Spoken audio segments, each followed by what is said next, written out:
اعوذ باللہ من الشیطان الرجیم بسم اللہ الرحمن الرحیم یاسین والقرآن الحکیم انک لمن المرسلین علی صراط مستقیم۔ سورۃ سبا سے قرآن کریم کا چوتھا حصہ شروع ہوتا ہے اور یہ 12 ابواب کی طرف منقسم ہے۔ پہلے باب میں 3 سورتیں ہیں، سبا، فاطر، یاسین۔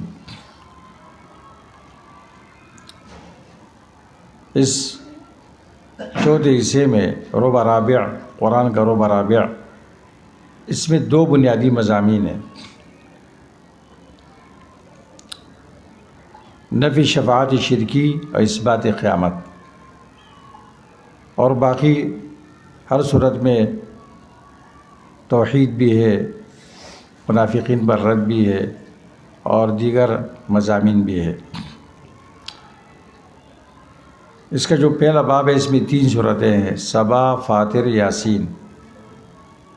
سورۃ سبا میں نفی شفاعت شرکی ہے، ولا تنفع الشفاعۃ عنده الا لمن اذن له۔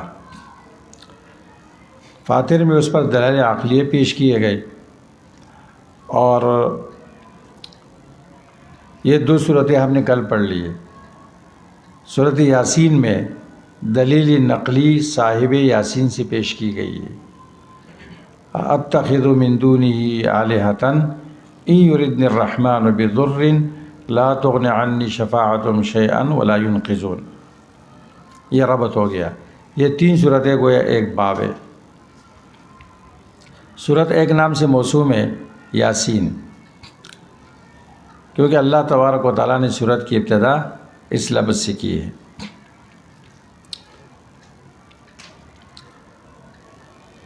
سورت کی ابتدا و انتہا کا جوڑ، ابتدا ہوئی ہے احیاء اللہ الموتیٰ، اللہ تعالیٰ مردوں کو زندہ کرتے ہیں، زندہ کریں گے قیامت کے دن۔ انا نحن نحیی الموتیٰ ونکتب ما قدموا وآثارهم وکل شیء احصیناہ فی امام مبین۔ اختتام بھی اسی مضمون پر ہے، قل یحییہا الذی انشأہا اول مرہ وہو بکل خلق علیم۔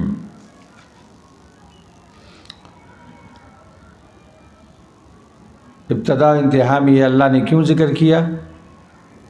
قیامت کے دن بعث نشور کو ثابت کرنے کے لیے، قیامت کے دن اللہ تعالیٰ مردوں کو زندہ کریں گے۔ یہ قرآن کریم کا بڑا اہم مضمون ہے۔ مشرکین بھی اس وقت اس کو بعید سمجھتے تھے اور دہری بھی نہیں مانتے ہیں بعث بعد الموت کو۔ سورت کا بنیادی مضمون عقیدہ بعث بعد الموت کا اثبات، موت کے بعد زندگی ہے۔ اب سورت کے اہم موضوعات، نمبر 1، اللہ تعالیٰ بندوں کے اعمال کو محفوظ کرتے ہیں اور ان کو اس کا بدلہ دیا جائے گا۔ آیت نمبر 12، کل شیء احصیناہ فی امام مبین۔ نمبر 2 نمونے اللہ تعالیٰ نے پیش کیے، اس میں مومن اور مکذب، اور اس کا جزا بیان کیا ہے۔ آیت نمبر 13 29۔ بعث بعد الموت کو اللہ نے دلائل سے ثابت کیا ہے۔ نمبر 3، دلائل عقلیہ سے۔ 33 نمبر آیت، 78 نمبر آیت، 79 نمبر آیت، 81 نمبر آیت۔ نمبر 4، جزاء المؤمنین کا بیان، 55 58۔ نمبر 5، کافروں کی جزا کا بیان، 63 65۔ اللہ تعالیٰ کی وحدانیت کا اثبات، نمبر 6۔ اس کا طریقہ یہ ہے کہ اللہ تعالیٰ نے دعوت دی کائنات میں غور و فکر کرو۔ آیت نمبر 33، 42، 71، 73، 80۔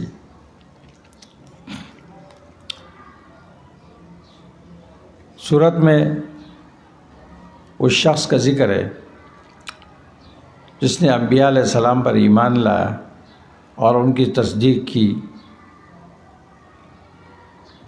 صرف ایمان نہیں لایا، ان کی تائید بھی کی اور اپنے قوم کو دعوت دی، قوم کے ساتھ خیر خواہی کی۔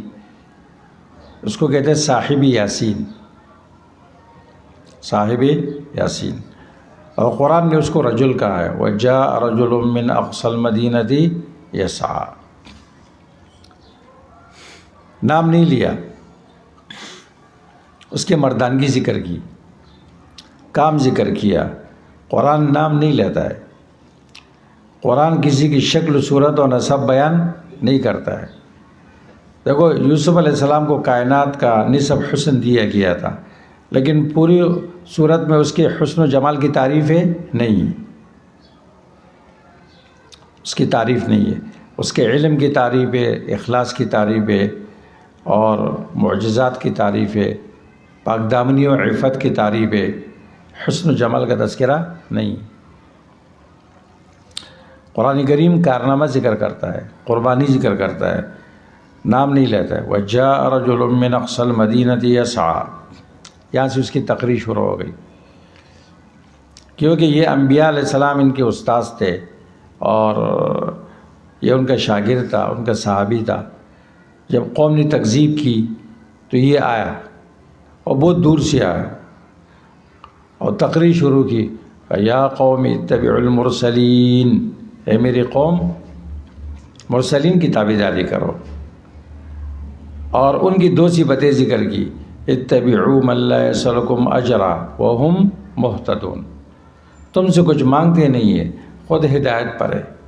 تو متبوع کے اندر دو صفتیں ہونی چاہیے، ایک یہ کہ دعوت و تبلیغ کا مقصد مگر مال نہ ہو اور وہ خود ہدایت پر ہو، اور پھر دعوت کا انداز دیکھو، وَمَا لِيَ لَا أَعْبُدُ الَّذِي فَطَرَنِي وَإِلَيْهِ تُرْجَعُونَ أَأَتَّخِذُ مِن دُونِهِ آلِهَةً إِن يُرِدْنِ الرَّحْمَٰنُ بِضُرٍّ لَا تُغْنِ عَنِّي شَفَاعَتُهُمْ شَيْئًا وَلَا يُنْقِذُونَ إِنِّي إِذًا لَّفِي ضَلَالٍ مُّبِينٍ۔ اگر میں یہ عقیدہ اختیار کروں میں تو پھر خسارے میں ہوں۔ آگے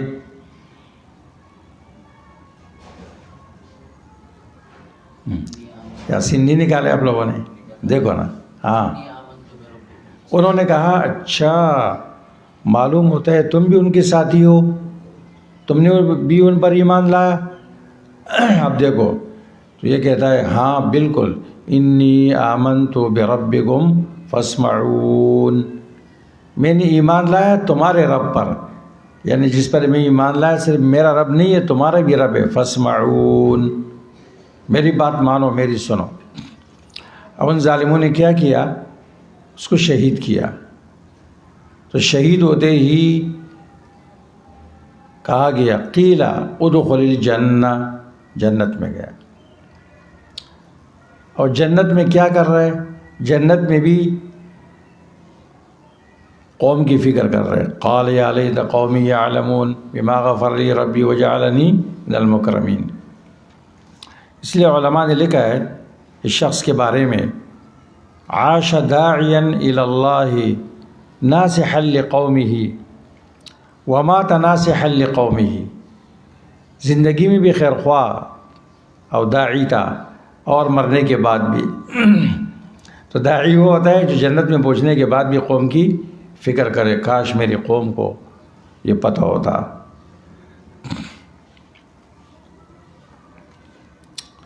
اور دیکھو اس نے انکار نہیں کیا، نہیں نہیں میرا کوئی تعلق نہیں ہے، نہیں نہیں نہیں، انی آمنت بربکم فاسمعون، جی بالکل میں نے ایمان لایا۔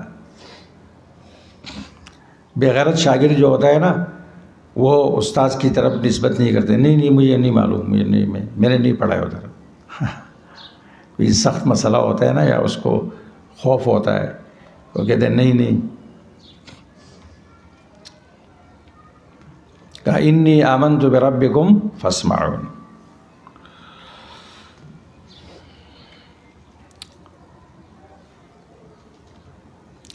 حدیث میں آتا ہے لیس احد احب الیہ العذر من اللہ ولذالک ارسل الرسل۔ اللہ سے بڑھ کر کوئی ایسا نہیں ہے کہ جس کو عذر قبول کرنا سب سے زیادہ محبوب ہو، ایسا کوئی نہیں ہے۔ اللہ کو محبوب ہے، اس لیے اللہ تعالیٰ نے پیغمبر کو بھیجا ہے۔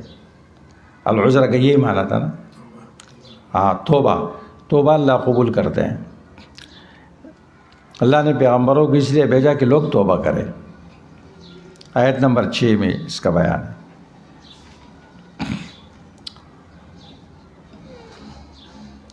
المؤمن قوی باخوانہ یشد من ازرہ ویساندہ۔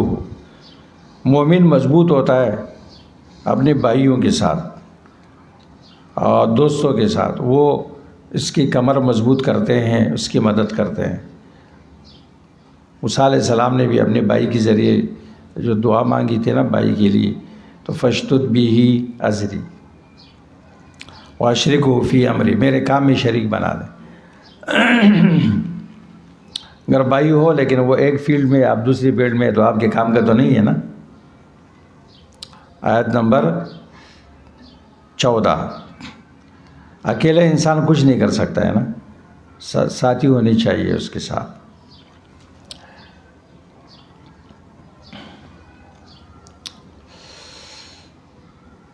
وہ سعادت مند استاد ہوتا ہے جس کو قابل شاگرد ملے، وہ اس استاد کے علم کو پوری دنیا میں پھیلا لیتے ہیں۔ ابن تیمیہ رحمہ اللہ کی بڑی خوش قسمتی تھی، اللہ نے اس کو ایسے اچھے شاگرد دیے، ان نے دنیا کو علم سے بھر دیا۔ اس کے سارے شاگرد جو ہے نا، وہ اپنے استاد کے علم کی تشریح کر رہے ہیں۔ ایک ابن قیم کو دیکھو، ابن قیم، ابن رجب، ذہبی، ابن کثیر کی البدایہ والنہایہ دیکھو، تفسیر ابن کثیر دیکھو، جو بھی اس کے ساتھ لگ گیا سونا بن گیا۔ ابھی ہمارے استاد صاحب یہی بتا رہے تھے نا کہ کمال استاد سے پیدا ہوتا ہے، کتاب سے نہیں۔ کتاب تو بے جان چیز ہے۔ کمزور استاد قرآن جیسی کتاب پڑھائے گا، کتنے عظیم کتاب ہے، تو وہ بھی بے جان ہو جائے گا۔ جیسے اکثر مولوی درس دیتے ہیں مسجد میں، تو قرآن ایسا لگتا ہے پرانے زمانے کی کتاب ہے۔ اور قابل استاد نحمیر بھی پڑھاتا ہے تو اس کو عظیم کتاب بنا کر پڑھا سکتا ہے۔ کبھی بہت بڑا عالم ہوتا ہے لیکن اس کو اچھے شاگرد میسر نہیں ہوتے، یہ بڑا مسئلہ ہے۔ آپ گئے نا، آپ نے بھی عروض پڑھا اس مولانا صاحب سے، باقی لوگوں نے بھی پڑھا، فرق ہوتا ہے نا۔ ہاں، ہمارے پیغمبر کو اللہ نے کیسے صحابہ دیے نا، اختارہم اللہ تعالی لصحبت نبیہ ولاقامت دینہ۔ ہاں،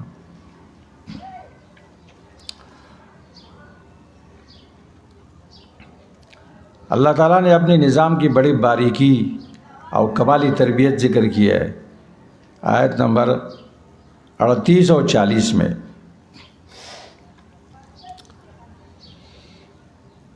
قیامت قائم ہوگی اور لوگ بازار میں خرید و فروخت کے اندر مشغول ہوں گے۔ آیت نمبر 49-50 میں ہے۔ قرآن سے وہ آدمی فائدہ اٹھاتا ہے جو زندہ ہو، لِيُنذِرَ مَنْ كَانَ حَيًّا لِيَحِقَّ الْقَوْلُ عَلَى الْكَافِرِينَ۔ حَيًّا سے مراد کیا ہے؟ یعنی وہ مسلمان مومن جو زندہ دل ہو۔ حی تو کافر بھی ہوتا ہے نا، لیکن کافر کو اللہ نے مردہ قرار دیا ہے، مردہ ہوتا ہے۔ جس کا دل زندہ ہے اور اس کے اندر طلب ہے، اس کا دل صاف ہے، طالب ہدایت ہے، جیسے صورت قاف میں ہے نا، ان فی ذلک لذکری لمن کان لہ قلب او القی السمع وہو شہید۔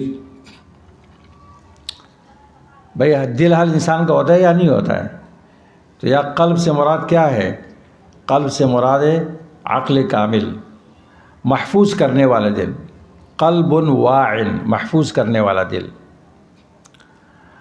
وَأَلْقَى السَّمْعَ، وہ شہید، اس نے کان بھی لگایا ہو اس طرح کہ ذہن سے بھی حاضر ہو، وَهُوَ حَاضِرٌ بِذِهْنِهِ، ایسا نہیں ہے کہ بیٹھا ہوا ہے اور جسم اس کا داعی کے سامنے، استاذ کے سامنے، درسگاہ میں بیٹھا ہوا ہے، لیکن ذہن باہر ہے، کسی اور جگہ ہے۔ تو قرآن سے اس کو فائدہ نہیں ہوتا ہے۔ یعنی قرآن کے لیے طلب، بیدار مغزی اور زندہ دلی کی ضرورت ہے، رجولیت کی ضرورت ہے۔ سفیان ثوری کا قول یاد ہے نا؟ اس دن میں نے بتایا تھا، علم القرآن ذکر لا يعلمه الا الذکور من الرجال، قرآن کا علم مذکر ہے، اس کو مرد ہی حاصل کر سکتے ہیں، مردانگی ہو اس کے اندر۔ آج کل لوگوں کو قرآن سے فائدہ کیوں نہیں ہوتا ہے؟ اچھا کافر کو فائدہ ہو جاتا ہے، کافر جو ہے نا قرآن مطالعہ کر کے مسلمان ہو جاتا ہے، فرانس میں، امریکہ میں، برطانیہ میں، اور یہاں لوگ گمراہی کے اندر پڑے ہوئے مسلمان ہو کے بھی قرآن سے فائدہ نہیں ہو رہا ہے۔ کیوں؟ وہ قرآن کے سامنے طالب ہدایت بن کے نہیں بیٹھتے ہیں، بلکہ وہ قرآن کے سامنے کیا بن کے بیٹھتا ہے؟ بریلوی بن کے بیٹھتا ہے، بریلیت کا چشمہ لگا کر بیٹھتا ہے، سلفیت کا چشمہ لگا کے بیٹھتا ہے، دیوبندی، بریلوی، اہل حدیث، مودودی اور اس طرح پتہ نہیں کیا کیا بن کے قرآن کے سامنے بیٹھتا ہے۔ تو وہ تو پہلے سے کچھ ہے، تو قرآن کیسے ہدایت کرے گا؟ کوئی تبدیلی نہیں آئے گی۔ یہ مسلمان طالب ہدایت بن کر قرآن کے سامنے بیٹھے تو کیا ہوگا؟ فائدہ ہوگا۔ اس لیے کہا لِيُنذِرَ مَنْ كَانَ حَيًّا، اس لیے قرآن متعصبین کو، مسلک پرستوں کو ہدایت نہیں دیتا ہے۔ مسلک پرست آدمی متعصب، وہ قرآن سے ہدایت حاصل نہیں کر سکتا ہے۔ وہ کہتے ہیں ہاں قرآن تو ہے، ٹھیک ہے، لیکن ہمارا بڑا کیا بولتا ہے؟ ٹھیک ہے قرآن بھی اپنی جگہ صحیح ہے، لیکن ہمارے بڑوں نے کیا بولا ہے؟ اللہ اکبر، تمہارے بڑوں نے کیا بولا ہے؟ تقلید اعمیٰ۔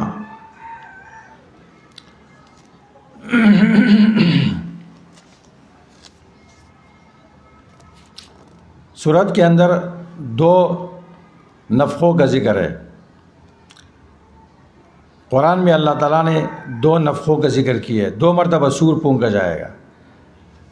نمبر 1 نفخۃ الفزع، اس کو صعق بھی کہتے ہیں، سورۃ النمل میں اس کا بیان ہے، یوم ینفخ فی الصور ففزع من فی السماوات ومن فی الارض الا من شاء اللہ، اور سورۃ الزمر میں اس کا بیان ہے، ونفخ فی الصور فصعق من فی السماوات ومن فی الارض الا من شاء اللہ، اور دوسرا نفخۃ البعث ہے، دوسری مرتبہ جب سور پھونکا جائے گا لوگوں کو زندہ کرنے کے لیے، وہ سورہ یاسین میں ہے، فلا یستطیعون توصیۃ ولا الی اہلہم یرجعون ونفخ فی الصور فاذا هم من الاجداث الی ربہم ینسلون۔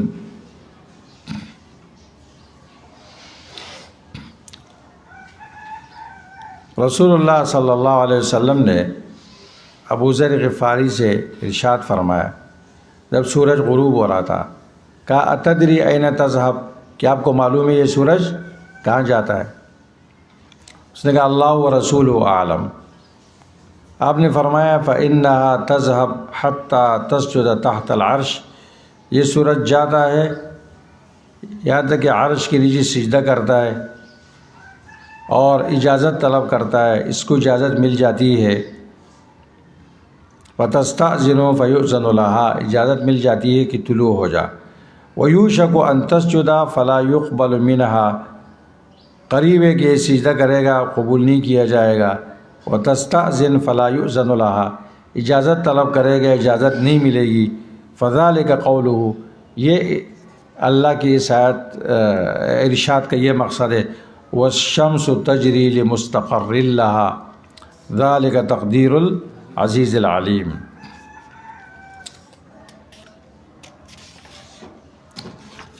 اب اس صورت میں ایک اور بات جو سمجھنے کی ہے وہ یہ ہے کہ صورت یاسین میں وہ انبیاء علیہم السلام کہ جن کی تصدیق صاحب یاسین نے کی، یہ کون تھے؟ اس بارے میں بعض مفسرین کو غلطی لگی ہے، انہوں نے یہ لکھا ہے کہ یہ رسول عیسیٰ ہے۔ یہ کون ہے؟ داعی تھے، یہ انبیاء نہیں تھے، اور ان کو نام دیا ہے رسول عیسیٰ۔ وَاضْرِبْ لَهُم مَّثَلًا أَصْحَابَ الْقَرْيَةِ إِذْ جَاءَ الْمُرْسَلُونَ، کہتے ہیں قریہ سے مراد انطاکیہ ہے، اور جو رسول ہے اِذْ أَرْسَلْنَا إِلَيْهِمُ اثْنَيْنِ، دو پیغمبروں کو بھیجا، فَكَذَّبُوهُمَا، لوگوں نے ان دونوں کو جھٹلایا، تو فَعَزَّزْنَا بِثَالِثٍ، ہم نے تیسرے کے ذریعے اس کی تائید کی۔ فَقَالُوا إِنَّا إِلَيْكُمْ مُرْسَلُونَ، سب نے مل کر کہا ہم بھیجے گئے تمہاری طرف۔ قَالُوا مَا أَنْتُمْ إِلَّا بَشَرٌ مِثْلُنَا، انہوں نے کہا تم تو ہماری طرح انسان ہو۔ وَمَا أَنزَلَ الرَّحْمَنُ مِنْ شَيْءٍ، رحمان نے کچھ بھی نہیں نازل کیا۔ إِنْ أَنْتُمْ إِلَّا تَكْذِبُونَ، تم جھوٹ بولتے ہو۔ قالوا، ان پیغمبروں نے کہا ربنا يعلم إِنَّا إِلَيْكُمْ لَمُرْسَلُونَ، رب ہمارا جانتا ہے کہ بے شک ہم تمہاری طرف بھیجے ہوئے۔ إِنَّا إِلَيْكُمْ لَمُرْسَلُونَ، بڑی تاکید کے ساتھ کہا۔ وَمَا عَلَيْنَا إِلَّا الْبَلَاغُ الْمُبِينُ، نہیں ہے ہماری ذمہ مگر واضح پہنچانا، منوانا نہیں۔ یہ آیت انبیاء کے پیغام کے لیے ہے، یہ چندے والے پڑھتے ہیں، چندے والے اعلان کرتے ہیں کہ کہتے ہیں وَمَا عَلَيْنَا إِلَّا الْبَلَاغُ الْمُبِينُ۔ قالوا إِنَّا تَطَيَّرْنَا بِكُمْ، نے کہا ہم تمہارے ذریعے نحوست پکڑتے، تم منحوس لوگ ہو۔ لَئِن لَّمْ تَنْتَهُوا، انبیاء کو دھمکی دی۔ یہ باطل کا طریقہ ہے کہ جب وہ دلیل سے فعل ہوتے ہیں تو پھر تنگ آمد بجنگ قوت استعمال کرتے، دھمکی دیتے۔ لَئِن لَّمْ تَنْتَهُوا لَنَرْجُمَنَّكُمْ وَلَيَمَسَّنَّكُم مِّنَّا عَذَابٌ أَلِيمٌ، انبیاء نے کہا طائرکم معکم، تمہاری نحوست تمہارے پاس ہے۔ اَإِن ذُكِرْتُمْ تَطَيَّرْتُمْ، جب بھی تمہیں نصیحت کی جاتی ہے تو تم بدفعلی پکڑو گے۔ بل انتم قوم مسرفون، تم مسرف قوم ہو۔ اب ان کے شاگرد کو پتہ چلا تو وہ آیا، اس نے تائید کی، وَجَاءَ رَجُلٌ مِّنْ أَقْصَى الْمَدِينَةِ، حق پرستوں کی تائید کرنا بھی بہت بڑی بات ہے۔ جنہوں نے تائید کی اللہ تعالیٰ نے ان کی پوری تقریر نقل کر لی۔ ہاں، حق پرست علماء کے ساتھ ہر کوئی کھڑا بھی نہیں ہو سکتا ہے، ہر کوئی ان کے پاس جا بھی نہیں سکتا ہے۔ لوگ ان سے کیا کرتے ہیں؟ دور بھاگتے ہیں، لیکن جو ہوتے ہیں وہ قابل قدر ہوتے ہیں۔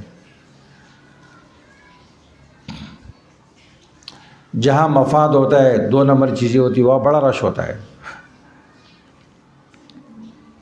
اچھا، اب سوال یہ ہے، مفسرین لکھتے ہیں کہ یہ بستی انطاکیہ تھی، اور رسول سے مراد رسول عیسیٰ ہے، عیسیٰ علیہ السلام کے قاصد مبلغین ہیں۔ یہ بات غلط ہے، مفسرین کی یہ بات غلط ہے۔ کیوں غلط ہے؟ دو وجوہات کی بنا پر۔ نمبر ایک، یہاں اللہ تعالیٰ نے ان انبیاء کو ارسلنا کہتے ہیں ہم نے بھیجا، اور وہ کہتے ہیں انا الیکم مرسلون اذ ارسلنا الیہم، تو اللہ کہتے ہیں ہم نے بھیجا، آپ کہتے ہیں عیسیٰ نے بھیجا، ظاہر قرآن کے خلاف ہے۔ نمبر 2 ان لوگوں پر تو پھر عذاب آیا تھا. اللہ پھر کیا فرماتے صحابی یاسین کے بیان کے بعد, وَمَا أَنزَلْنَا عَلَىٰ قَوْمِهِ مِن بَعْدِهِ مِن جُندٍ مِّنَ السَّمَاءِ وَمَا كُنَّا مُنزِلِينَ إِن كَانَتْ إِلَّا صَيْحَةً وَاحِدَةً فَإِذَا هُمْ خَامِدُونَ. اب اس قوم نے انبیاء کی نہیں مانی اور ان کی تائید کرنے والے صحابی یاسین کو شہید کیا کہ ہم نے آسمان سے کوئی لشکر نہیں بھیجی اور نہ ہم بھیجنے والے تھے, بس ایک چیخ تھی اور سب بجھ گئے. ان کانت الا صیحہ فاذا ہم خامدون, بس ایک چیخ سے سارے بجھ گئے اور ایسے ٹھنڈے ہو گئے جیسے آگ پر پانی ڈالا جائے. خامدہ آگ کے لیے استعمال ہوتا ہے.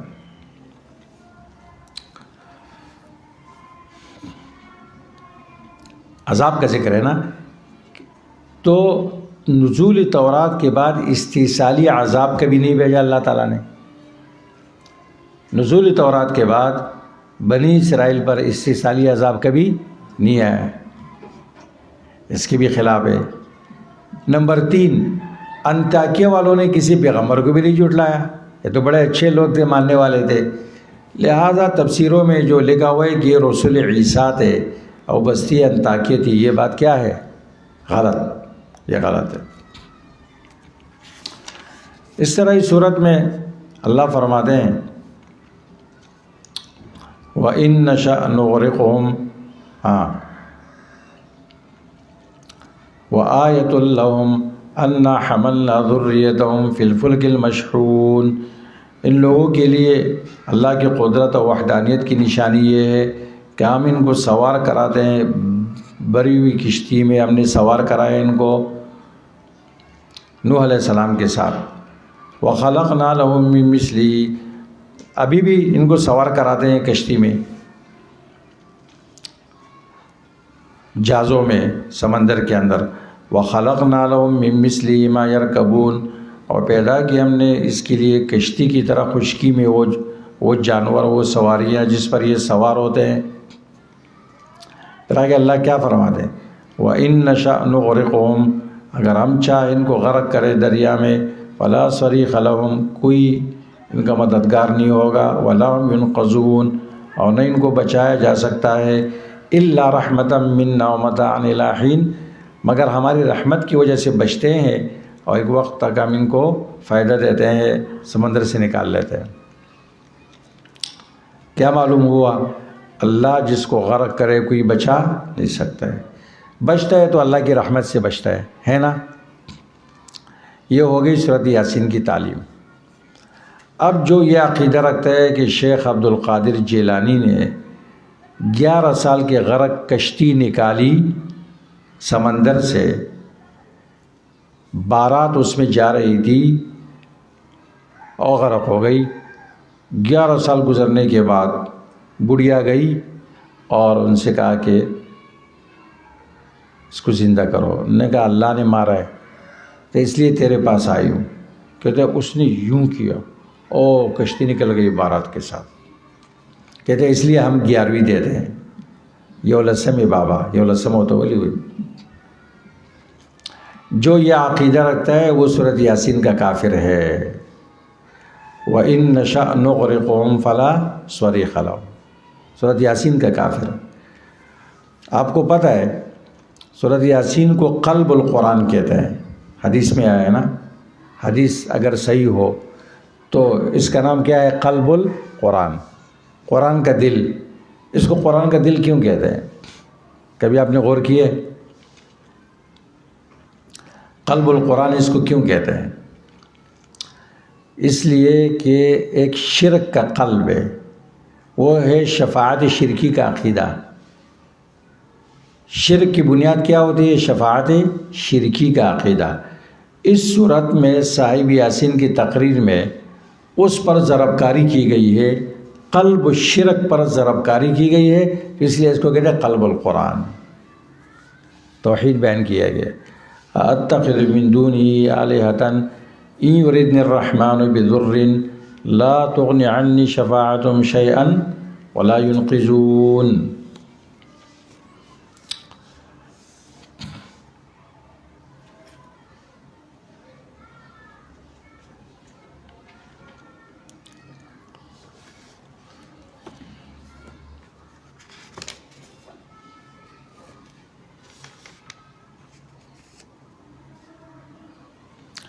وضرب لنا مثلا ونسي خلقا قال من يحيي العظام وهي رمیم، بعث بعد الموت۔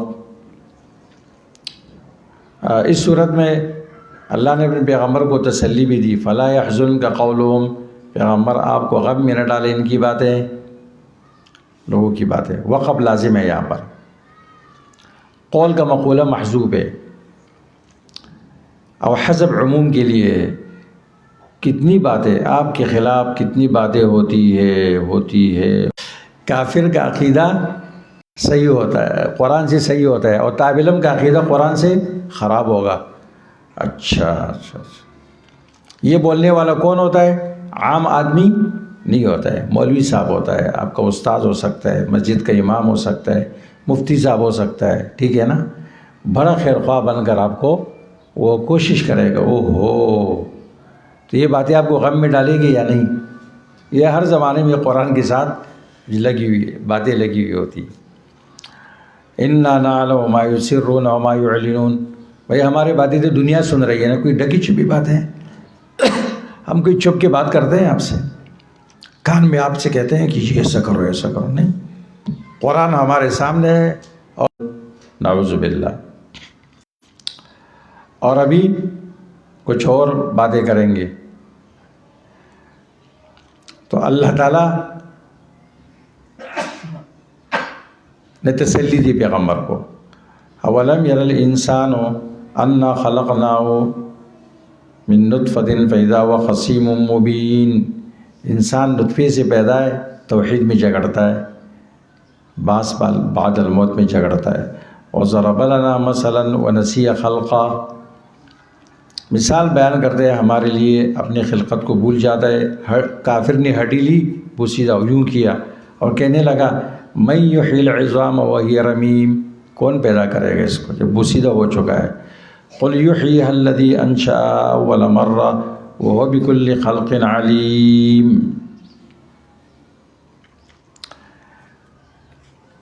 کون زندہ کرے گا؟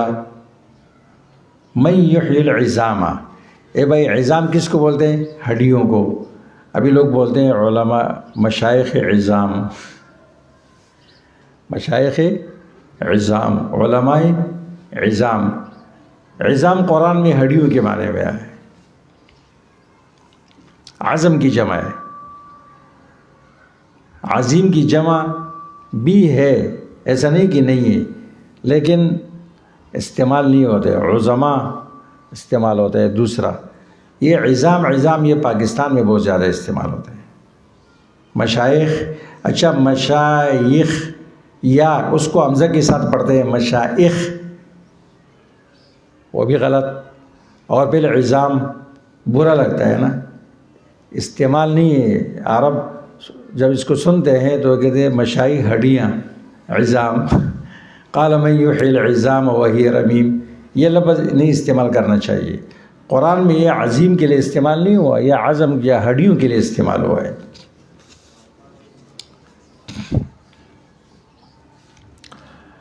اللہ اکبر، اللہ اکبر۔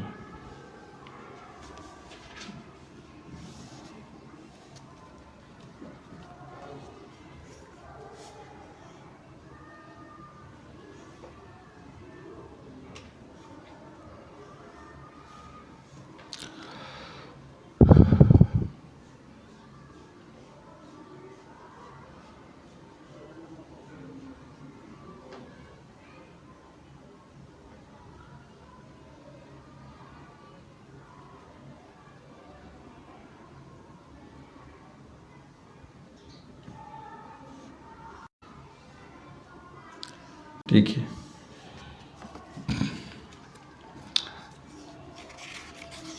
سورۃ یاسین ختم ہو گئی۔ اب صافات، صاد، زمر، یہ تین صورتیں دوسرا باب ہے، اس کا ایک مضمون ہے۔ صاد میں اس کا بیان ہے کہ تمام انبیاء علیہم السلام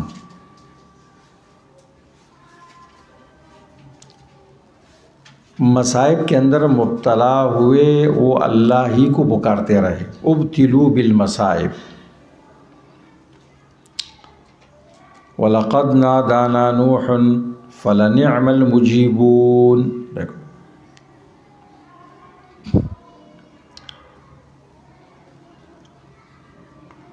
اللہ کے سامنے تمام انبیاء اللہ کے سامنے گڑ گڑاتے رہے. سواد میں مزید ترقی ہے. ابتلوا بالمصائب. وَلَقَدْ فَتَنَّا سُلَيْمَانَ. 3 انبیاء کا ذکر اس میں اجمالاً ہے، داؤد، سلیمان، ایوب علیہ السلام، اور باقی کا اجمالاً ہے. سورہ زمر میں پھر نتیجہ ہے کہ شفیعی شرکی، شفاعت شرکی نہیں ہے تو فاعبد اللہ مخلصا لہ الدین، الا للہ الدین الخالص. نتیجہ ہے. اور آگے پھر حوامیم کا باب شروع ہوتا ہے. 7 صورتیں ہیں حوامیم کے، وہ مستقل باب ہے. صافات اس صورت کا نام ہے، کیونکہ اللہ تبارک و تعالیٰ نے اس صورت کی ابتدا میں قسم کھائی ہے صافات پر. والصافات. اور صافات کیا ہے؟ جند اللہ من الملائکہ،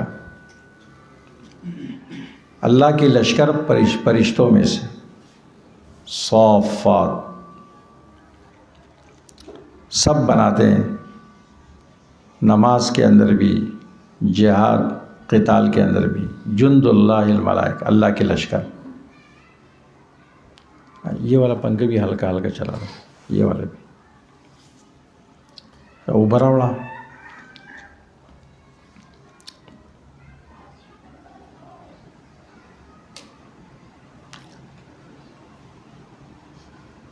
تیز نہیں کرو، وہ والا بھی چلا، ہلکا وہ بھی چلے، ہلکا یہ بھی چلے، آواز نہیں آنی چاہیے.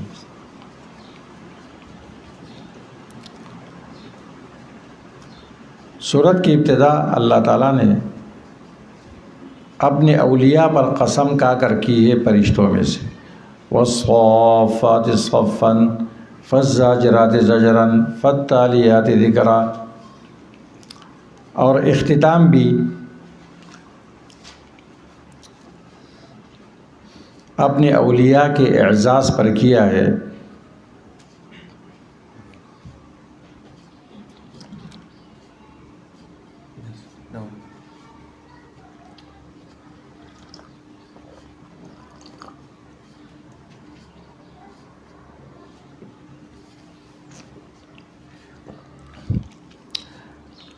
کہ میرے طاعت سے، ولایت سے میرے اولیاء معزز بنتے ہیں. وَإِنَّا لَنَحْنُ الصَّافُّونَ وَإِنَّا لَنَحْنُ الْمُسَبِّحُونَ. یہ فرشتے کہتے ہیں. اس میں اللہ تعالیٰ یہ بیان کرتے ہیں کہ اللہ کے اولیاء انسانوں میں سے اور فرشتوں میں سے ان کا کتنا بڑا مقام ہے، اور اللہ ان کے ساتھ مدد کرتا ہے.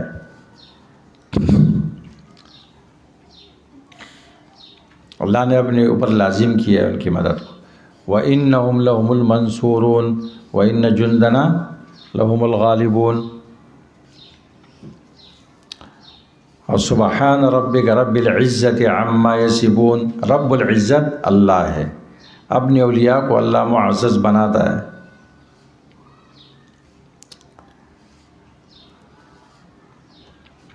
سورت کا بنیادی مقصد عزت اولیاء اللہ وذل وصغار اعداء اللہ. اولیاء اللہ کا اعزاز اور اعداء اللہ کی ذلت اور پستی کا بیان.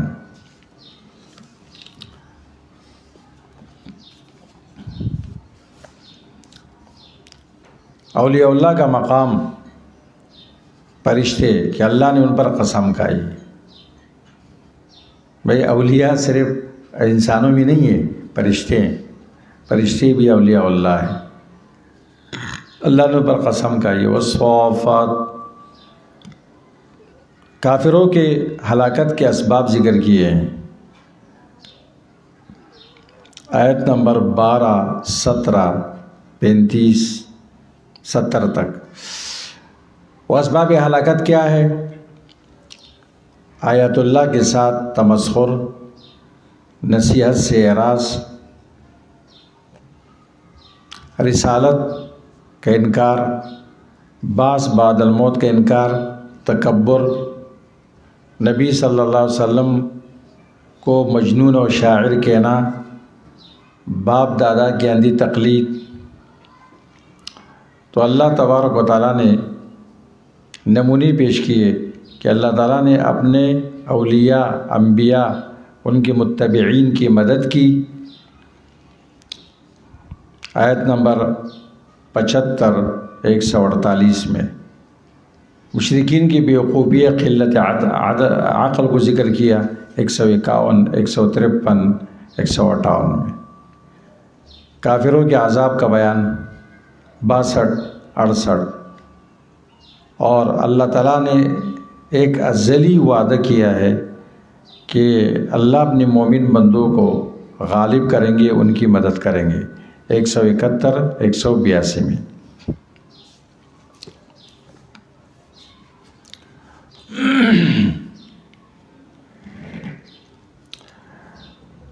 بل عجبت ويسخرون وإذا ذكروا لا يذكرون وإذا رأوا آية يستسخرون وقالوا إن هذا إلا سحر مبين۔ یہ سارا وہ ہلاکت کے اسباب ہے۔ وإذا ذكروا لا يذكرون، جب ان کو نصیحت کی جاتی ہے، نصیحت قبول نہیں کرتے ہیں۔ تو مسلمان کیا ہونا چاہیے؟ مسلمان کے اندر تکبر نہیں ہونی چاہیے، جب ان کو نصیحت کی جائے نصیحت قبول کرنی چاہیے۔ توحید کے ساتھ ان کی بڑی دشمنی تھی۔ انہم کانوا اذا قیل لهم لا الہ الا اللہ یستکبرون۔ بس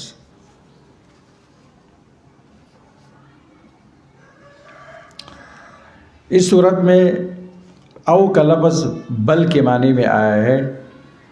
یہ او شک کے لیے بھی استعمال ہوتا ہے نا، او کا لفظ قرآن کریم میں مختلف معنوں کے لیے استعمال ہوتا ہے۔ او تردید کے لیے بھی آتا ہے، او شک کے لیے بھی آتا ہے، او اباحت کے لیے بھی آتا ہے۔ جالس الحسن اب ابن سیرین، مطلب دونوں جائز ہے آپ کے لیے، حسن کے ساتھ بیٹھو یا ابن سیرین کے ساتھ بیٹھو۔ او بمعنی واو بھی ہوتا ہے، ولا تطع منهم آثما او کفورا۔ اس کا یہ معنی نہیں ہے کہ اطاعت مت کرو گناہگار کی ان میں سے یا کفور کی، نہیں، اور نافرمان کی، بڑے کافر کی۔ او کصیب من السماء، ابھی اختیار کے لیے یہ مثال فٹ کرو یا یہ مثال فٹ کرو، دونوں صحیح ہے۔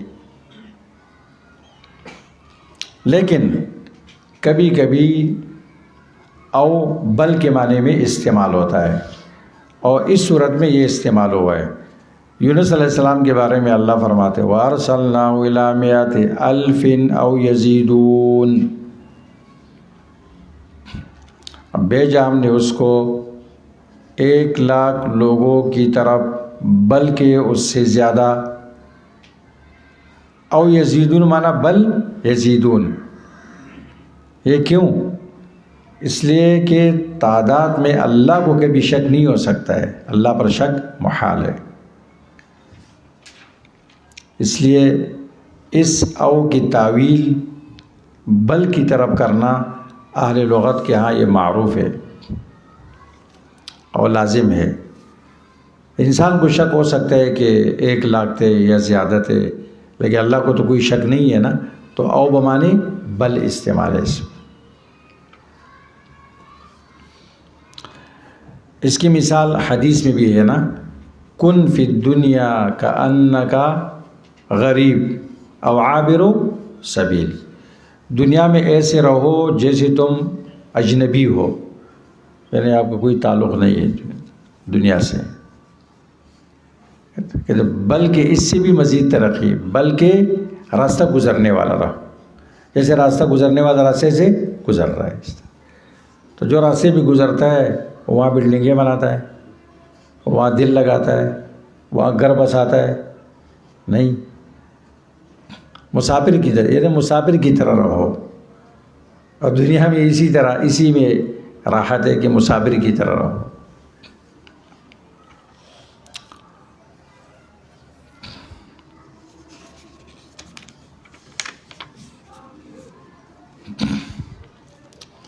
اس صورت میں تکرار کے ساتھ ایک وصف کا ذکر ہوا ہے، چند اوصاف کا ذکر تکرار کے ساتھ ہوا ہے۔ محسن کیوں؟ دیکھو ہر پیغمبر کے بارے میں آتے ہیں انہ من عبادنا المخلصین، مخلصین، محسنین، کذالک نجزی المحسنین، انہ من عبادنا المؤمنین، تاکہ ایمان والے ان صفات سے متصف ہو جائے اور اللہ کی ولایت و معیت، تائید و نصرت ان کو شامل ہو جائے۔ دیکھو نام نہیں، یہ صفات اللہ ذکر کر رہے ہیں، کیونکہ لوگوں کا دار و مدار صفات پر ہے۔ آپ کا تذکرہ ہے، خواب میں دیکھا کہ اپنے بیٹے کو ذبح کر رہا ہوں، قال یا بنی انی اری فی المنام انی اذبحک فانظر ماذا تری،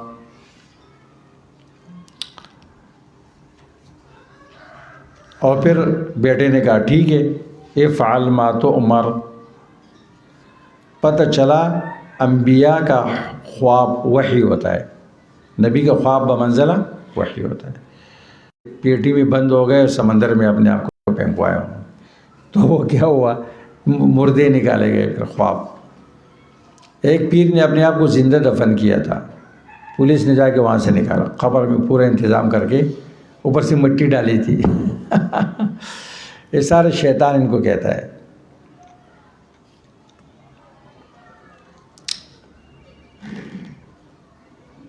جی کچھ اور ہے؟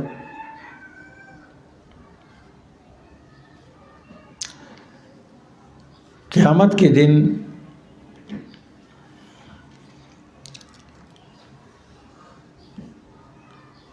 کوئی عمل سلامت قلب سے بڑھ کر بہتر نہیں ہوگا، افضل نہیں ہو سکتا۔ انسان سلامت قلب کے ساتھ جب اللہ سے ملاقات کرے گا، یہ بہت بڑی بات ہے، اللہ نے اس کی تعریف کی۔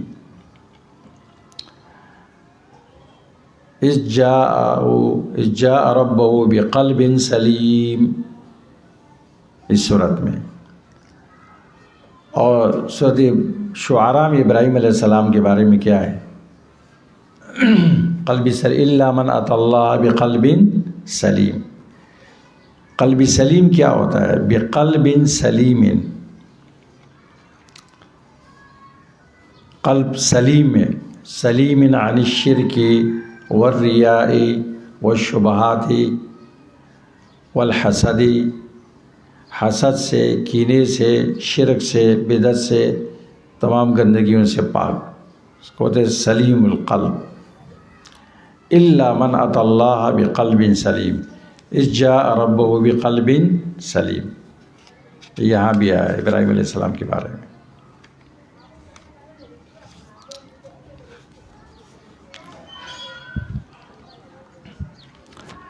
یوم لا ینفع مال ولا بنون الا من اتی اللہ بقلب سلیم۔ حدیث میں آتا ہے اشد الناس بلاء الانبیاء ثم الامثل فالامثل، سخت ابتلاءات کا سامنا انبیاء کو ہوتا ہے، اور پھر جس کی دینی حیثیت جتنی بڑی ہوتی ہے اتنا بڑا ابتلاء آتا ہے۔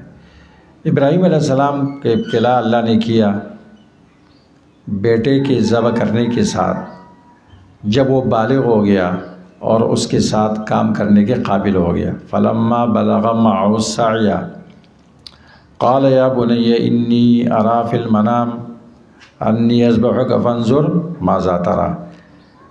یہ اللہ نے کیوں کیا؟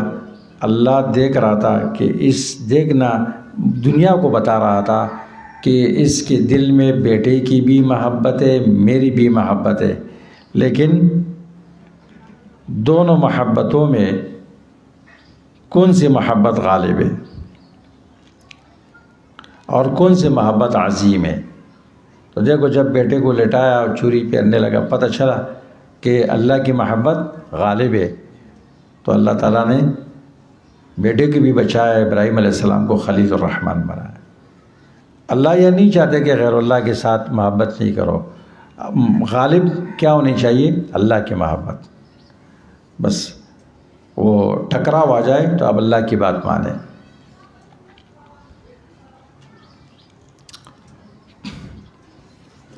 سورۃ الصاد،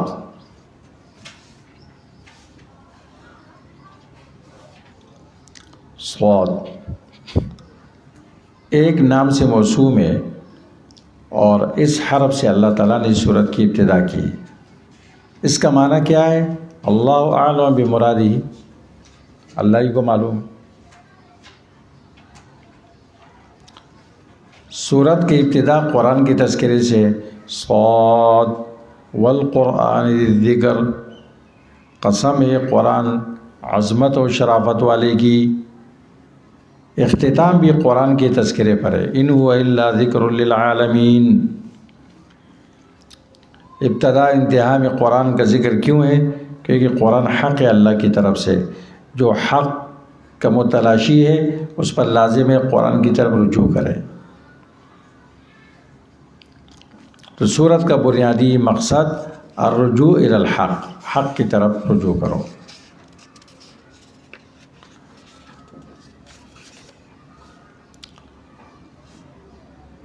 اس صورت میں حق سے تکبر کا بیان ہے کافروں کا۔ کافروں نے حق سے تدبر کیا، استکبار کیا، اور دلیل باطل سے اس کا مقابلہ کیا۔ آیت نمبر 2 آیت نمبر 8 میں اس کا بیان ہے۔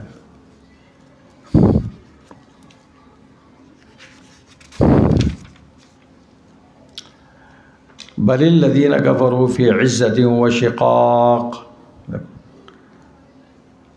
وقال الکافرون ھذا ساحر کذاب اجعل الآلہۃ الہا واحدا ان ھذا لشیء عجاب وجادلوا بالباطل لیدحضوا به الحق، یہ دلیل باطل سے لڑے۔ مستکبرین مکذبین سابقین کا انجام 12-15۔ کافروں کی سخت عناد کا ذکر اور وعید کو ہلکا سمجھنا 16 نمبر ہے۔ اس نمونے کا ذکر ہے اس صورت میں، اس مومن جماعت کی جو حق کی طرف لوٹی اور انابت کی۔ وہ 3 انبیاء علیہ السلام، داؤد علیہ السلام، سلیمان علیہ السلام، ایوب علیہ السلام، ان کا ذکر ہے تفصیلاً، اور باقی وَاذْكُرْ عِبَادَنَا ابراہیم و اسحاق و یعقوب اولی الایدی والابصار، اس کے اجمالاً ہے۔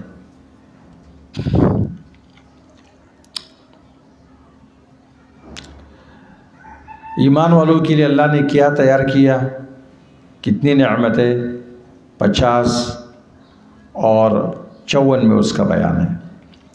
کافروں کا عذاب کیا ہے، 55-58 میں اس کا بیان ہے۔ جہنمیوں کی لڑائی کا بیان ہے 49 اور 64۔ تخاصم اہل النار، تخاصم اہل النار، جہنمیوں کے جھگڑا اس کے اندر مذکور ہے۔ یہ دیکھو آگے نکالو آخر سے پہلے، ھذا وَإِنَّ لِلطَّاغِينَ لَشَرَّ مَآب جہنم یصلونہا فبئس القرار ھذا فلیذوقوہ حمیم وغساق وآخر من شکلہ ازواج ھذا فوج مقتحم معکم لا مرحبا بہم انہم صالوا النار۔ کارکن پہلے ہوں گے نا، لیڈر بعد میں آ جائے گا، تو کہ لا مرحبا بہم انہم صالوا النار، تو وہ متبوعین کہیں گے، تابعین، بل انتم من قدم لنا ھذا فزدہ عذابا فی النار۔ تم نے یہ سب کچھ کیا ہمارے ساتھ۔ پھر یہ بولیں گے دنیا میں ہم جن کو بہت شرعی سمجھتے تھے وہ کدھر گئے؟ جہنم میں نظر تو نہیں آ رہے۔ ما لنا لا نرى رجالا كنا نعدهم من الاشرار اتخذناهم سخريا ام زاغت عنهم الابصار ان ذلك لحق تخاصم اهل النار۔ اندر تابعین متبوعین لڑیں گے، جہنمیوں کی لڑائی ہوگی اندر۔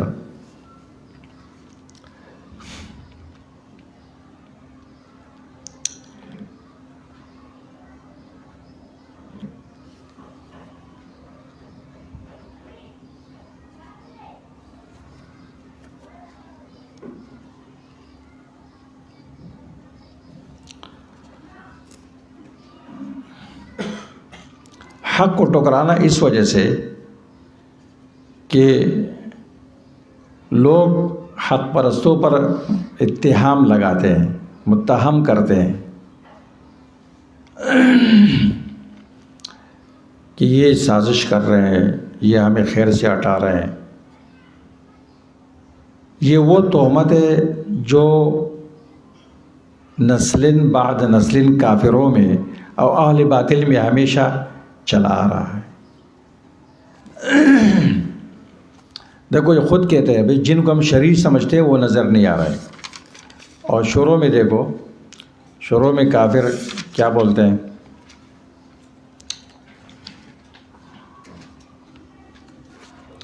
وَعَجِبُوا أَن جَاءَهُم مُنذِرٌ مِّنْهُمْ وَقَالَ الْكَافِرُونَ هَذَا سَاحِرٌ كَذَّابٌ، یہ الزام لگایا۔ اجعل الآلهة إلها واحدة إن هذا لشيء عجاب وانطلق الملأ منهم أن امشوا واصبروا على آلهتكم إن هذا لشيء يراد، کہتے یہ ہم سے مطلوب ہے۔ ما سمعنا بهذا في الملة الآخرة إن هذا إلا اختلاق، یہ تاریخ ہے۔ إن هذا لشيء يراد،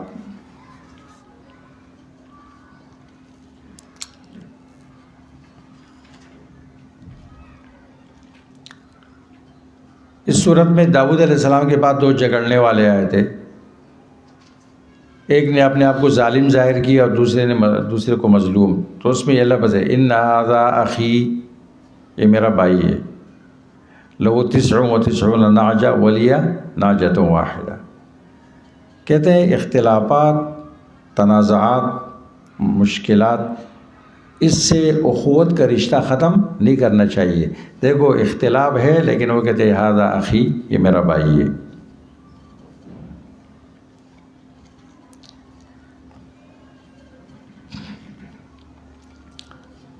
اللہ کے پاس جو علام الغیوب ہے، اس کے پاس جانے سے پہلے انسان کو گناہوں کا بوجھ ہلکا کرنا چاہیے اور اپنے دل کو کھولنا چاہیے، زبان پر دعا لانی چاہیے۔ 35 نمبر آیت نکالو، 35 نمبر آیت پڑھو جی۔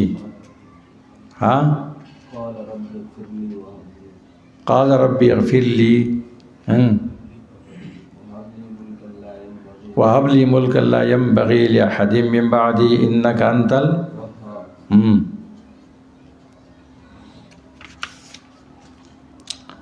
اچھا،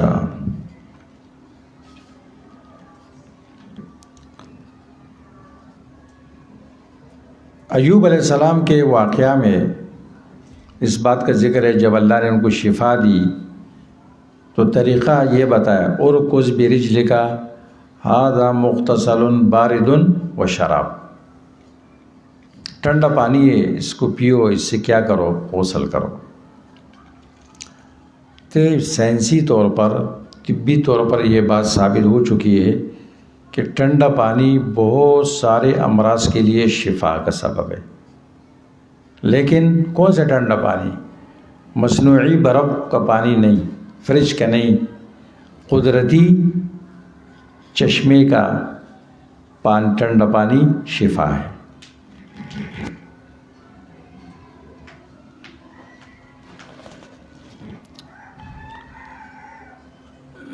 دنیا یہ مشقت کا گھر ہے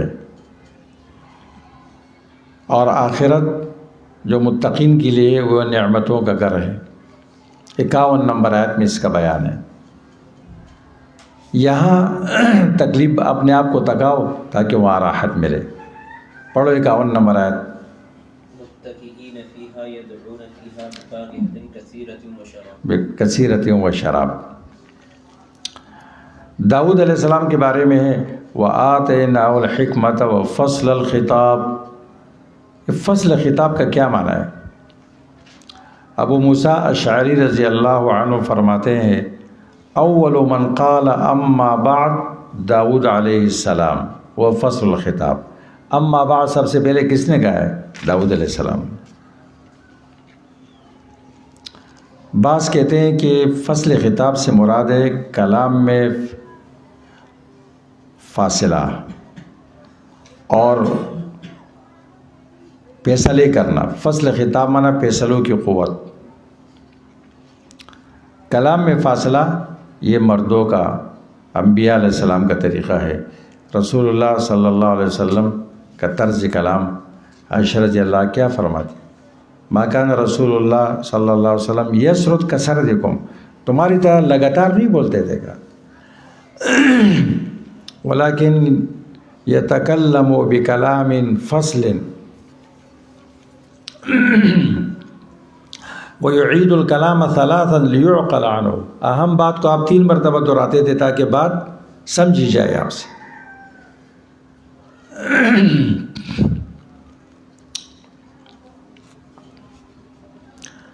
اتنا اللہ کے رسول صلی اللہ علیہ وسلم صاحب آرام سے بولتے تھے کہ حَتَّى لَوْ يَعُدُّ الْعَادُّ لَأَعَدَّهُ، شمار کرنے والا اگر آپ کی کلمات جملے گنتا تو وہ گن سکتا تھا۔ اس سے اندازہ لگاؤ آج کل جو لوگوں کے بولنے کا انداز ہے علماء کا، داعیوں کا، یہ سنت کے مطابق ہے؟ نہیں۔ ایک انگلی دبانے سے 100 گولیاں فائر کر لیتے ہیں۔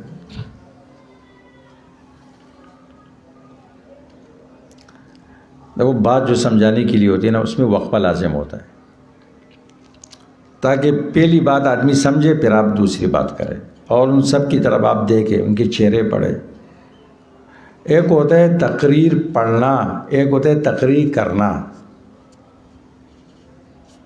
جو لوگ محاضرات دیتے ہیں نا، محاضرات، یہ جو لیکچر جس کو بولتے ہیں، وہ پہلے سے لکھا ہوتا ہے ان کے پاس، وہ پڑھتے ہیں، ٹھیک ہے، پیغام تو جاتا ہے لیکن احساسات نہیں جاتے ہیں۔ کل وہ مجھے اس ساتھی کہہ رہا تھا بنوریہ والا کہ آپ کے پاس اگر آپ کا محاضرہ لکھا ہوا ہو تو ہمیں بھیج دو، ہم پروجیکٹر پر چلاتے ہیں۔ میں نے کہا مجھے یہ طریقہ نہیں آتا ہے، میں تو بس یہاں سے بولوں گا۔ یہ بھی ایک طریقہ ہے، احساس، پیغام جاتا ہے، احساس نہیں جاتا ہے اس میں۔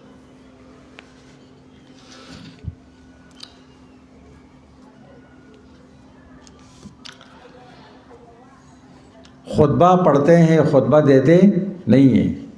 خطبہ دینے اور پڑھنے میں فرق ہوتا ہے۔ اچھا، یہ بات کہ کلام کے اندر فاصلہ مرد کی نشانی ہے، اور لگاتار بغیر وقفے کے بولنا یہ عورتوں کا طریقہ ہوتا ہے۔ پڑھ پڑھ پڑھ پڑھ پڑھ لگی ہوتی، کوئی پتہ نہیں ہے مدعا کیا ہے، دلیل کیا ہے۔ یہ بھی قرآن سے ثابت ہے۔ سورۃ نور نکالو، لعان نکالو، والذین یرمون ازواجہم ولم یکن لہم شہداء الا انفسہم فشہادۃ احدہم 4 شہادات باللہ۔ دیکھو جہاں 5ویں مرتبہ مرد کی بات ہے تو والخامسۃ مرفوع آیا ہے، ارے نظر، جہاں 5ویں مرتبہ عورت کے لعان کی باری آتی ہے تو اس میں کیا ہے؟ والخامسۃ، فرق ہے یا نہیں؟ والخامسۃ والخامسۃ،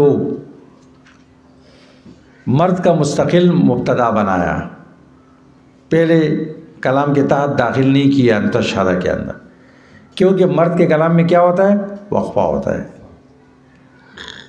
عورت لگاتار بولتی ہے تو ولا یکاد یبین، ہاں فصیح نہیں ہوتی، تو اس کے کلام کو کیا کیا ہے؟ مستقل مبتدا نہیں بنایا، والخامسۃ بنایا۔ اس سے یہ نقطہ ملتا ہے کہ مرد کے کلام میں فاصلہ ہوتا ہے، عورت کے کلام میں فاصلہ نہیں ہوتا ہے۔ تو آج کل لوگ اس کو کمال سمجھتے ہیں کہ جی لگاتار بول رہا ہے، لگاتار بول رہا ہے، کیونکہ لوگوں کا مقصد سمجھنا نہیں ہے، ان کو ایک کرتب دیکھنا ہوتا ہے کہ جی یہ بولنے والا کیسے کرتب دکھا رہا ہے۔ لفاظی لفاظی لفاظی لفاظی ہو رہی ہے، اور الفاظ کو یاد کر کے وہ سناتے ہیں،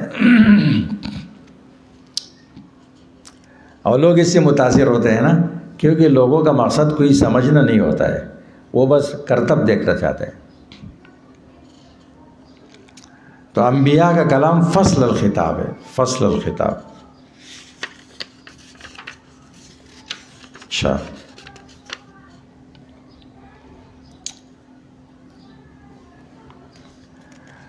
اس صورت کے اندر 3 واقعات ہے، داؤد علیہ السلام کا، سلیمان علیہ السلام کا اور ایوب علیہ السلام۔ تینوں کے بارے میں اسرائیلیات ہے، اسرائیلیات بھی سنو، صحیح توجیہات بھی سنو، کیونکہ تفسیروں میں یہ لکھا ہوا ہے۔ ایسے اسرائیلیات جس کی وجہ سے انبیاء پر الزام لگے، ان کی عصمت پر زد پڑے، اس کو بار پھینکو۔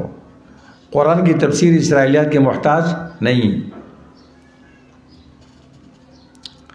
داؤد علیہ السلام کا قصہ دیکھو، ابہم اللہ و رسولہ، اللہ اور رسول نے جس کو مبہم رکھا ہے، اس کی تشریح کسی صحیح حدیث میں نہیں ہے، اس کو اس قدر ماننا چاہیے بس۔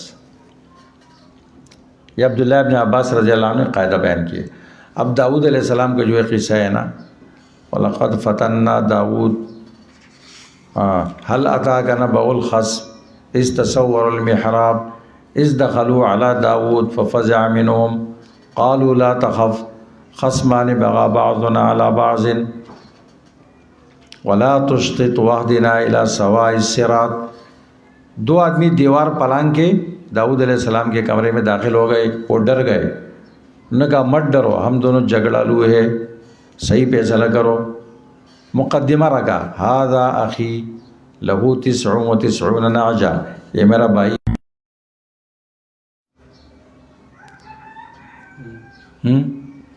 صحیح، اور کہتے دلیل میں بڑا غالب ہے میرے اوپر۔ داؤد علیہ السلام نے اس دوسرے والے سے پوچھا، ہاں اسی طرح ہے؟ اس نے کہا ہاں۔ تو داؤد علیہ السلام نے فیصلہ کیا کہ جب آپ خود اقرار کر رہے ہیں 99 تیرے پاس ہے، اس کے ایک دمبی مانگ رہے، تو لَقَدْ ظَلَمَكَ بِسُؤَالِ نَعْجَتِكَ إِلَىٰ نِعَاجِهِ، آپ اس سے ایک دمبی مانگتے ہیں کہ وہ میری دمبیوں کے ساتھ ملا دو، اس کا یہ مطالبہ آپ پر ظلم ہے۔ کہا وَإِنَّ كَثِيرًا مِنَ الْخُلَطَاءِ لَيَبْغِي بَعْضُهُمْ عَلَىٰ بَعْضٍ، بہت سارے شرکاء پارٹنر کاروبار کے وہ ایک دوسرے پر ظلم کرتے ہیں، مگر آگے پڑھو نا، ہاں إِلَّا الَّذِينَ آمَنُوا وَعَمِلُوا الصَّالِحَاتِ، یہ ظلم نہیں کرتے ہیں، لیکن یہ کم ہوتے ہیں۔ اکثر کاروباری، شرکت کا کاروبار کسی کے ساتھ نہیں کرو، وہ ظلم کرے گا، پیسہ لے کے بھاگ جائے گا یا کھائے گا، خود جتنا کر سکتے ہو کرو۔ اکثر پارٹنر ظلم کرتے ہیں، کہ جو صحیح ہے وہ کم ہے، قلیل ما ہم۔ اب قرآن میں بالکل اس طرح واضح واقعہ ہے، بس داؤد علیہ السلام نے یہ مقرر کیا تھا کہ ایک دن فیصلے کرتا تھا اور ایک دن کمر بند کر کے عبادت کر رہا تھا۔ اس دن بھی کسی کو ضرورت پڑی، دروازہ بند تھا، تو وہ دیوار پلانگ کے آ گئے۔ جب دیوار پلانگ کے کوئی آتا ہے، انسان بولتا ہے یار یہ چور ہے، ڈاکو ہے یا قاتل ہے نا، تو ففزع منہم، ڈرنا فطری عمل ہے ان سے۔ تو انہوں نے کہا مت ڈرو، ہم 2 انسان ہیں، ہمارے پاس ہمارا مسئلہ ہے، لفتہ بند تھا، ہم اوپر سے آ گئے بس۔ کیونکہ داؤد علیہ السلام کو اللہ نے کس لیے خلیفہ بنایا تھا، انا جعلناک خلیفۃ لتحکم بین الناس بالحق، کا دروازہ کیوں بند کرتے ہو، ایسا نہیں کرو۔ اور حقیقتاً میں دنبیوں کا مسئلہ تھا اس میں، اور فیصلہ کر لیا۔ قرآن میں اتنی بات ہے، او ہو اب مفسرین نے کیا اسرائیلیات داخل کر کے کیا بنایا، وہ بھی سنو۔ جی اصل میں مسئلہ یہ تھا کہ داؤد علیہ السلام ایک مرتبہ اس کے نظر پڑی ایک عورت پر، وہ بڑی خوبصورت عورت، ایک چڑیا بیٹھ گئی، سونے کی چڑیا تھی یا کون سی، داؤد علیہ السلام کی کھڑکی میں، وہ اس کو پکڑ رہے تھے، جھانکنے لگے، تو اس کی نظر کسی گھر پہ پڑی، اور وہاں ایک عورت تھی اور پتہ نہیں غسل کر رہی تھی کیا تھی۔ داؤد علیہ السلام نے اس کو دیکھا، اس نے اپنے آپ کو بالوں میں چھپایا، نعوذ باللہ۔ پھر جو ہے نا کہتے ہیں پتہ کیا یہ کون ہے، تو یہ اوریا کی بیوی ہے جو ایک مجاہد سپاہی ہے۔ داؤد علیہ السلام نے جنگ کے سپہ سالار کو بلایا، کہتے اس کو جہاد میں لے جاؤ، آگے آگے رکھو اس کو، تاکہ یہ شہید ہو جائے، اس کی بیوی کے ساتھ میں نکاح کروں۔ ایک اسرائیلیت یہ ہے، وہ داؤد علیہ السلام کو قاتل بنا دیا۔ دوسری اسرائیلی یہ ہے کہ داؤد علیہ السلام نے اس کو بلایا، کہا کہ یہ اپنی بیوی چھوڑ دو، طلاق دے دو، اس کے ساتھ میں نکاح کرتا ہوں، اور خود 99 بیویاں پہلے سے موجود تھی۔ تو 2 فرشتے آئے اور انہوں نے یہ مقدمہ گڑھ لیا۔ جب داؤد علیہ السلام نے کہا لقد ظلمک بسؤال نعجتک، 99 دنبیاں ہیں اور دوسری ایک دنبی مانگ رہے، تم ظالم ہو، اس نے کہا آپ نے تو اپنے خلاف فیصلہ کیا، اور وہ دونوں فرشتے غائب ہو گئے۔ اچھا، مودودی صاحب نے تفہیم القرآن میں اس پر مزید اضافہ یہ کیا اس کو درست کرنے کے لیے، اللہ اکبر، کہتا ہے کہ اسرائیلی سوسائٹی میں یہ عام تھا کہ ایک دوست دوسرے دوست سے کہتا آرام سے کہ اپنی بیوی میرے لیے چھوڑ دو، وہ چھوڑ دیتا تھا، کہتے خاص بات نہیں تھی۔ لیکن مزید پھر آگے کیا لکھتا ہے کہ مدینہ منورہ میں جو اللہ کے رسول نے مواخات قائم کی تھی، تو اسی اسرائیلی سوسائٹی کا اثر تھا کہ ایک جو انصاری تھے وہ مہاجرین کو بیعہ دینے پر راضی ہو گئے، وَيُؤْثِرُونَ عَلَىٰ أَنفُسِهِمْ وَلَوْ كَانَ بِهِمْ خَصَاصَةٌ۔ صحابہ انصار و مہاجرین کے جو یہ مواخات تھی اور ایثار تھا، قرآن نے اس کی تعریف کی، اس نے اس کو اسرائیلی سوسائٹی کا اثر قرار دیا۔ حالانکہ وہ عبد الرحمن بن عوف کے ساتھی نے اس کو پیشکش کی تھی کہ میرے 2 بیویاں ہیں، ایک کو میں طلاق دیتا ہوں، اس نے کہا بارک اللہ فی اہلک و مالک دلنی علی السوق، مجھے بازار کا راستہ بتا دو، قبول بھی نہیں کیا اس نے۔ تو یہ اسرائیلی سوسائٹی کا اثر نہیں تھا۔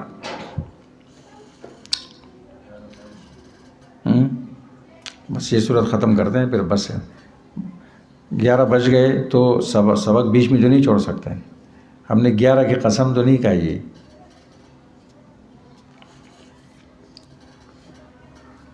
3 واقعات تو پوری کرو نا۔ اچھا، اب اندازہ لگاؤ۔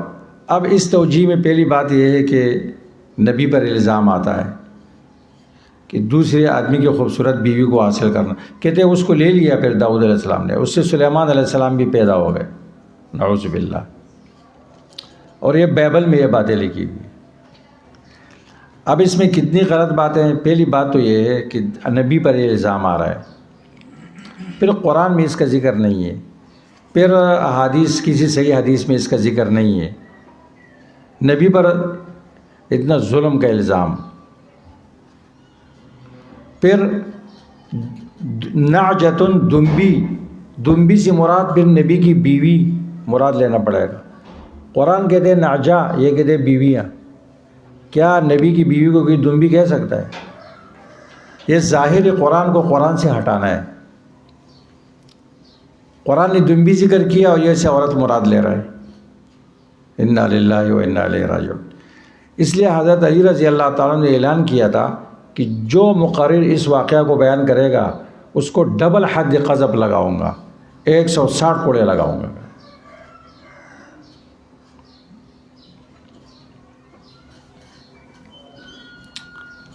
اچھا بھائی، آگے دوسرا واقعہ، وَلَقَدْ فَتَنَّا سُلَيْمَانَ وَأَلْقَيْنَا عَلَى كُرْسِيِّهِ جَسَدًا ثُمَّ أَنَابَ. اس میں بھی اسرائیلیات ہے. آیت کا معنی کیا ہے؟ سلیمان علیہ السلام کی ہم نے آزمائش کی، اس کو کرسی پر ڈال دیا ایک جسم بنا کر، اور ایک دڑ تھا بس. پھر اس نے انابت کی اور پھر اسے دعا مانگی. اس واقعہ کی بھی کوئی تفصیل نہیں ہے. یہ واقعہ اس قدر ہے قرآن میں کہ ہم نے سلیمان علیہ السلام کی آزمائش کی. فتنا سلیمان وَأَلْقَيْنَا عَلَى كُرْسِيِّهِ وَأَلْقَيْنَاهُ، سلیمان کو ہم نے ڈال دیا کرسی پر ایک دڑ، یعنی بیمار ہو گئے تھے، کوئی بیماری تھی. ثُمَّ أَنَابَ قَالَ رَبِّ اغْفِرْ لِي. اس آزمائش کی تفصیل نہیں ہے قرآن میں، لیکن وہ لوگوں نے پتہ نہیں کیا بنایا. کہتے سلیمان علیہ السلام کی ایک بیوی تھی اور وہ بت پرست تھی. سلیمان علیہ السلام کی حکومت انگوٹھی بھی چلتی تھی، انگوٹھی اس کے پاس ہوتی تھی، اس لیے اس کو امی نبی کہا جاتا تھا. اب وہ جن آ گیا، اسی انگوٹھی، سلیمان علیہ السلام جب وضو کرتے تھے وہ انگوٹھی اس کے پاس رکھتے تھے. جن نے انگوٹھی پہن لی اور جن حکومت میں کرسی پہ بیٹھ گیا، اور سلیمان علیہ السلام اب در بدر پھر رہے. اور پھر جو ہے نا ثم اناب، پھر اللہ تعالیٰ نے اس کو جو ہے نا انگوٹھی دے دی اور پھر وہ تخت پہ بیٹھ گئے. اس لیے جو تعویذگر ہوتا ہے نا، انگوٹھیاں، اور انگوٹھی کے اندر تاثیرات یہ وہاں سے نکالتے ہیں، انگوٹھی پہ حکومت چلا رہے. یہ سب بکواس ہے. اچھا، اس سے پہلے سلیمان علیہ السلام کے گھوڑوں کا قصہ بھی تو نکالو نا. وہ تیسرا واقعہ، وہ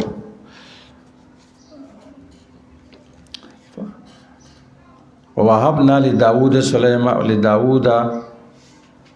سلیمان نعم العبد انه اواب.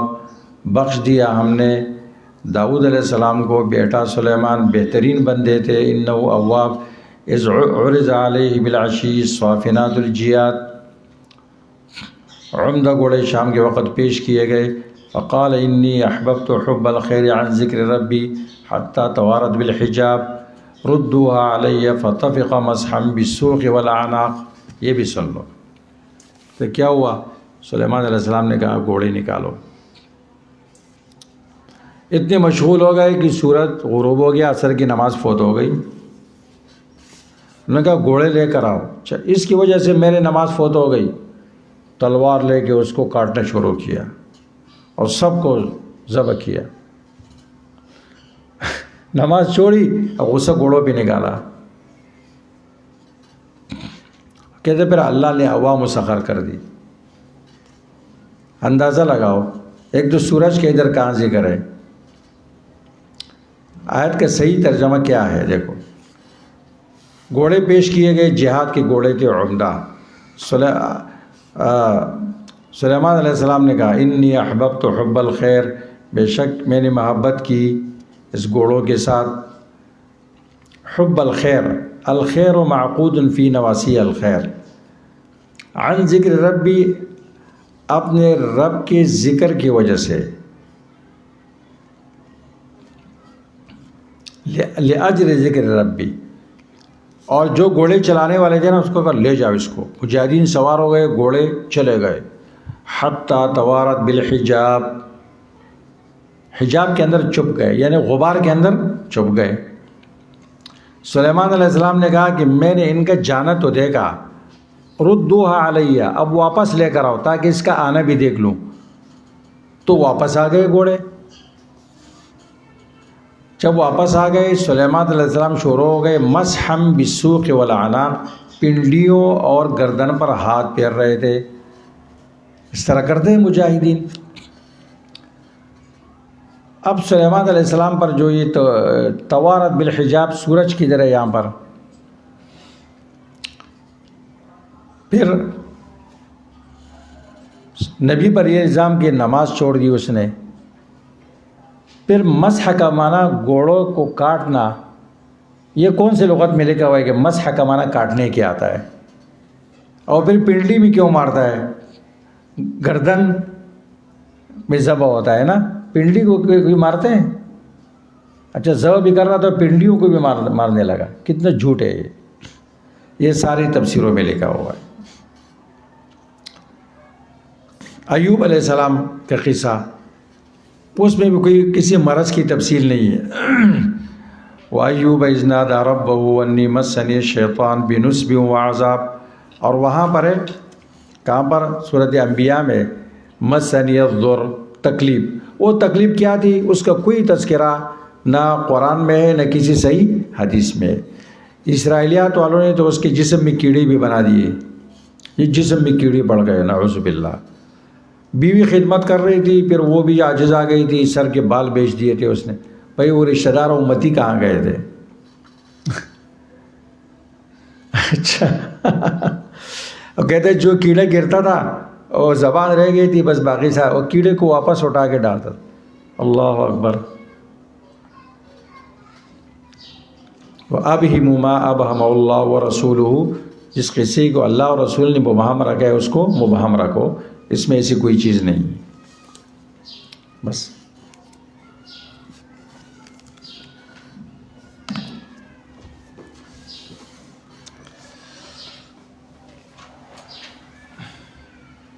شاہ جی جی ابھی آپ سوال کا جواب دے سکتے